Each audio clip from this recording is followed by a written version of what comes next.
आज की क्लास में हम इम्पॉर्टेंट स्टैटिक जीके के क्वेश्चंस को देखेंगे और ये सारे ही क्वेश्चंस किसी ना किसी एग्जाम्स में पूछे गए हैं। अभी रिसेंटली अगर हम बात बोले तो डीआरडीओ के एग्ज़ाम्स निकले हैं, आपके एसएससी के एग्ज़ाम्स निकले हैं, सीआरपीएफ के एग्ज़ाम्स निकले हैं और आईबी के भी आपके पेपर आउट हुए अभी रिसेंटली 2-3 दिन पहले ही। तो आपके लिए सारे क्वेश्चन इंपॉर्टेंट हो सकते हैं। हम कोशिश करेंगे इंपॉर्टेंट 30 क्वेश्चंस कवर करने की जो आपके किसी भी एग्जाम में बार बार पूछे जाते हैं। आप मेरे साथ बने रहें, आपको ये बहुत ज़्यादा हेल्पफुल रहने वाला है।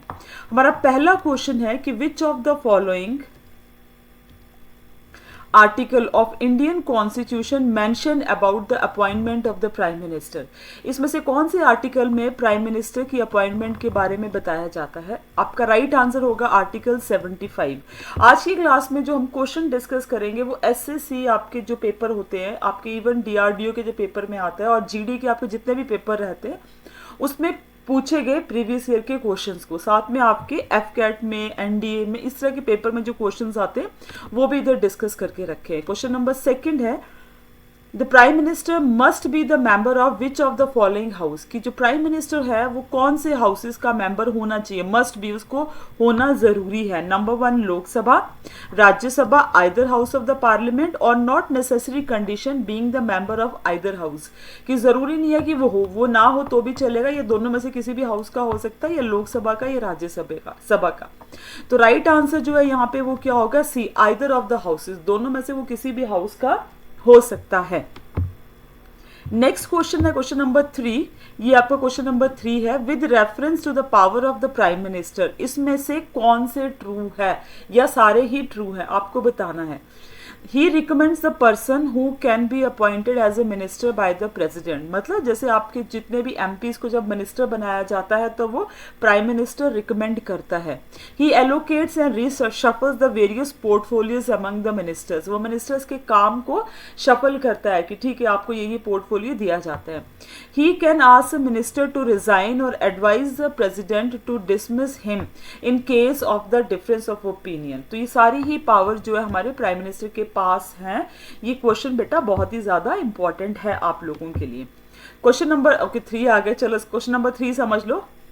The prime minister advises president with reference to मतलब regard to the appointment of whom among the following। मतलब इसमें से किस किस की अपॉइंटमेंट के लिए प्रेसिडेंट को प्राइम मिनिस्टर एडवाइस करता है? Election commissioner, chairman and the members of UPSC, chairman and the members of the finance commission और ऑल ऑफ द अबव। तो हमारा राइट आंसर जो होगा that will be all of the above. ठीक है, सबके लिए ही करता है वो। क्वेश्चन 4 है who is the constitutional head of the government. Constitutional head कौन है? मींस जब कोई भी लॉ बनता है तो कॉन्स्टिट्यूशनल हेड के साइन होने से बनता है, तो वो कौन है आपका? अटॉर्नी जनरल है, चीफ जस्टिस ऑफ इंडिया है, प्रेसिडेंट है या प्राइम मिनिस्टर है? Then right answer is president. क्या है right answer? President. Next question देखेंगे question number 5। The governor of a state is appointed by the president on the advice of the governor of state. Appoint होते हैं ना state में जिनका काम बिल्कुल वैसा है जैसे प्रेसिडेंट का सेंटर में होता है, तो वो प्राइम मिनिस्टर के, वाइस प्रेसिडेंट के, चीफ मिनिस्टर के और द चीफ जस्टिस के। तो हम सभी को पता है कि these are appointed by the suggestion of prime minister by the president.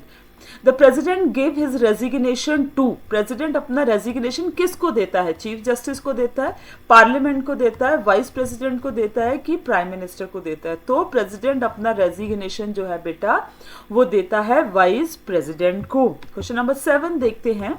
For what period does the vice president of India hold office. Vice president जो है वो कितने टाइम के लिए ऑफिस होल्ड करता है? 5 ईयर्स के लिए, till the age of 65 year के लिए, 6 ईयर्स के लिए या 2 ईयर्स के लिए? तो यहाँ पे आपने कंफ्यूज नहीं होना है कि वाइस प्रेसिडेंट जो है वो आप समझ सकते हो कि चेयरमैन ऑफ द राज्यसभा। जो राज्यसभा है उसका जो टाइम पीरियड है वो कितना होता है? 6 ईयर, 6 साल के लिए होता है ना उसका टाइम पीरियड। लेकिन वाइस प्रेसिडेंट का जो टाइम पीरियड है दैट इज 5 ईयर्स, वो 5 साल के लिए ही होगा, इसलिए ये क्वेश्चन कंफ्यूजिंग हो जाता है। क्वेश्चन नंबर 8 देखते हैं कि which of the following is not true regarding the payment of the emoluments of the president, means कि प्रेसिडेंट को जो सैलरी दी जाती है उसमें से इसमें से जो पॉइंट दे रखे हैं बेटा कौन सा ट्रू नहीं है। Number 1, they can be reduce during the financial emergencies, they are shown separately in the budget, they are charged on the contingency fund of India and they do not require any parliament sanction। तो अगर हम देखेंगे इसमें तो option C गलत है। Contingency fund जो होता है दैट इज एमरजेंसी फंड, वो क्या है, एमरजेंसी फंड है, और उसमें से एक किसी भी प्रेसिडेंट की सैलरी जो है ना वो नहीं कट होती है, तो दैट इज वाई इसमें सी जो है वो रहेगा हमारा correct option. Total number of the members were nominated by the president to the Lok Sabha and Rajya Sabha. ये क्वेश्चन ओल्ड है ना बेटा, पुराना क्वेश्चन है, तभी ये क्वेश्चन ऐसा है। अगर अभी आप न्यू देखेंगे तो वैसे पहले इसका करेक्ट आंसर 14 होना था, क्योंकि 12 मेंबर राज्यसभा के लिए, 12 मेंबर कहाँ के लिए होते हैं, राज्यसभा के लिए होते हैं, और 2 मेंबर्स लोकसभा के लिए हुआ करते थे 2020 से पहले। ठीक है, ये जो 2 मेंबर हैं ये होते थे एंग्लो इंडियन कम्युनिटी से, बट अब नहीं रहते हैं। तो अगर अभी आपको ऐसा क्वेश्चन आएगा तो आपका 12 will be the correct answer, क्योंकि 2 अब नहीं है बेटा, क्योंकि एंग्लो इंडियन की जो पॉपुलेशन है वो बहुत रिड्यूस हो चुकी है, इसलिए स्टेट और सेंटर से एंग्लो इंडियन को जो नॉमिनेट किया जाता था वो प्रोविजन अब खत्म हो गया है। क्वेश्चन नंबर 10 देखो, Which one of the following does not constitute the electoral college for electing the president of India? मतलब इसमें से कौन सा इलेक्टोरल कॉलेज नहीं है जो मिलके हमारे देश के राष्ट्रपति को चुनते हैं। तो पहला है elected members of the Lok Sabha, हाँ ये तो आते हैं, MP of Lok Sabha. Elected members of the legislative assembly of each state, बिल्कुल एमएलएस भी हमारे आते हैं। Elected members of the legislative council नहीं आते हैं, ठीक है ना। आपकी जो 6 स्टेट्स है जहाँ पे लेजिस्लेटिव काउंसिल है तो उनके मेंबर्स जो है वो नहीं आते हैं। Elected members of the Rajya Sabha MP आते हैं, प्लस यहाँ पे एक चीज और आती है that is MLAs of UTs. कौन से वाले यूटीज के, एक आपकी दिल्ली है, एक आपकी पुडुचेरी है, और एक जेएंडके में भी अपनी विधानसभा है, बट अभी वहां इलेक्शंस नहीं हुए हैं।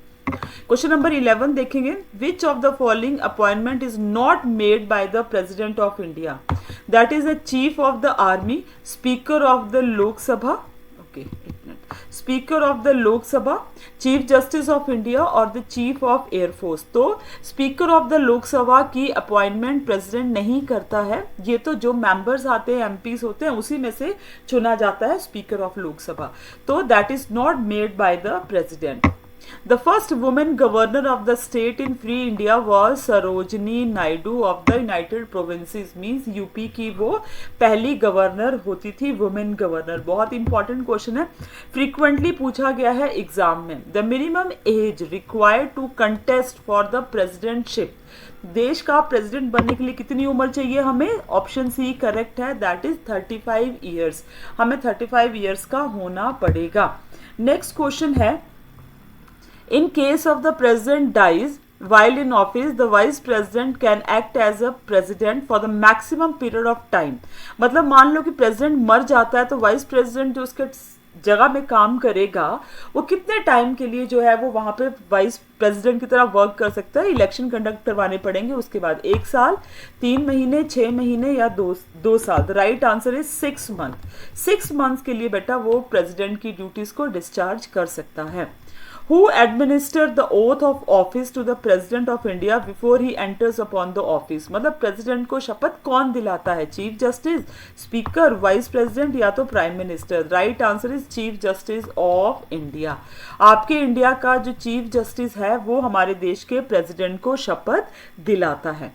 क्वेश्चन नंबर 16 है, Who among the following has the final right to sanction the expenditure of the public money in India? Public money जो इंडिया में खर्च की जाती है उसमें फाइनल जो सेंशन है वो किसकी मिलती है, स्पीकर की, प्रेसिडेंट की, प्राइम मिनिस्टर की या तो पार्लियामेंट की। Right answer is president, because every action वो जो कॉन्स्टिट्यूशनल हेड है ना तो उसी के नाम पे लिया जाता है बेटा हमारे देश में। President nominates the 12 member of Rajya Sabha according to what, performance as a office bearer of the culture society, recommendation made by the vice president, role played in the political setup of the country, their distinction in the field of science, art, literature and the social services। तो option जो D है आपका वो बिल्कुल correct है बेटा, ठीक है। क्वेश्चन नंबर 18 देखते हैं कि who initiate the impeachment proceedings against the president of India, ठीक है। हु कैन इनिशिएट मतलब कहाँ पे हमें इसको, आपको पता है प्रेसिडेंट को रिमूव करने की जो प्रोसेस है उसको हम क्या बोलते हैं, इम्पीचमेंट। तो इम्पीचमेंट जो है वो कैसे कहाँ की जा सकती है, either house of the parliament, any Vidhan Sabha, only Lok Sabha, only Rajya Sabha. Right answer is any house of the parliament, चाहे वो आपका हो राज्यसभा चाहे वो लोकसभा, वो कहीं पे भी कर सकती है, ठीक है। तो थोड़ा सा यहाँ पे देखते हैं कि impeachment of the president means removal of the president from the office for the violation of the constitution. अगर ऐसा लगता है कि प्रेसिडेंट ने कॉन्स्टिट्यूशन को वायलेट किया है तो उसको उसकी पोस्ट से हटाया जा सकता है, और उस प्रोसेस को हम क्या कहते हैं, इम्पीचमेंट। तो impeachment by the either house of the parliament, दोनों में से कहीं पे भी शुरू कर सकती है। These charges should be signed by 1/4 member of the house, मतलब 1/4 members जो है उसके सिग्नेचर चाहिए अगर ये इनिशिएट करना है, ठीक है ना।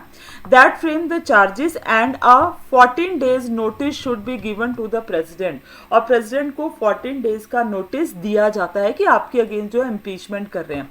After it is passed by the 2/3 majority, इसको पास करने के लिए, इम्पीचमेंट का जो बिल एक तरह से आता है उसको पास करने के लिए 2/3 की मेजोरिटी होती है, ठीक है ना, of the house for the resolution sent for the investigation to the other house where the president has a right to appear and to be represented at such investigation। मतलब जब प्रेसिडेंट के against impeachment चल रही होती है ना तो president वहां पे जाके अपना देख सकता है, अपने लिए बोल सकता है, ठीक है। क्वेश्चन नंबर 19 है कि who was the member of the Rajya Sabha when the first appointed as the prime minister of India. अभी हमने बोला कि अगर पीएम बनना है तो बोथ हाउसेस का वो क्या हो सकता है, मेंबर हो सकता है। तो हमारे देश का वो पहला प्राइम मिनिस्टर कौन था बेटा जो राज्यसभा का मेंबर था, और वो थी हमारी इंदिरा गांधी। इंदिरा गांधी जो थी वो पहले राज्यसभा से गई, फिर उसके बाद हमारी प्राइम मिनिस्टर बनी थी।